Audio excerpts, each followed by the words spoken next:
Habari watazamaji, mimi ni Dkt. Revathi Ramaswamy kutoka hospitali ya Apollo Secunderabad. Sote tumewahi kukutana na uvimbe wa fibroid ndani yetu, kwa marafiki zetu au kwa ndugu zetu. Fibroid ni nini? Fibroid ni uvimbe usio na madhara mara nyingi, unaotokea kwenye ukuta wa mfuko wa uzazi au kwenye misuli ya mfuko wa uzazi. Je, fibroids zote ni hatari? Hapana. Je, zote ni mbaya kwa afya? Hapana. Fibroid nyingi hubaki kuwa rahisi na kimya kwa miaka mingi. Fibroid huja katika ukubwa tofauti, maeneo tofauti na maumbo tofauti. Fibroid zile ambazo zipo ndani ya mfuko wa uzazi zinaweza kusababisha damu nyingi, zinaweza kusababisha ugumba na pia zinaweza kusababisha mimba kuharibika mara kwa mara.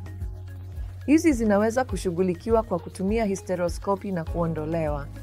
Baadhi ya fibroid ambazo zipo kwenye ukuta wa mfuko wa uzazi zinaweza kukua na kuwa kubwa na pia zinaweza kusababisha matatizo ya kutokwa na damu. Zinaweza kushinikiza viungo vilivyo karibu na kusababisha dalili za shinikizo, na hapo ndipo tunapofikiria kuziondoa. Zinaweza kuondolewa kwa urahisi kwa kutumia upasuaji wa laparoskopi.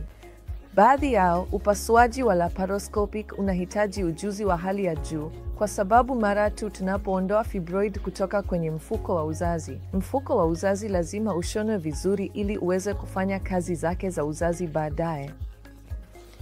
Wakati mwingine ikiwa ni kubwa sana, tunahitaji kufungua tabaka za tumbo na kuondoa fibroid. Kuondoa fibroid ni mbadala mzuri sana kuliko kuondoa mfuko wa uzazi kwa wanawake wa umri mdogo. Kwa hiyo usiogope kama una fibroid.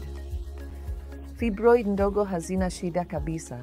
Nyingi hubaki kimya na hazimsumbui mwanamke kabisa. Kwa hiyo si kila fibroid inahitaji matibabu. Si kila fibroid inahitaji upasuaji. Kuna dawa kwa baadhi ya fibroid. Kuna taratibu zingine mbadala kwa fibroid ambazo bado zinafanyiwa utafiti zaidi.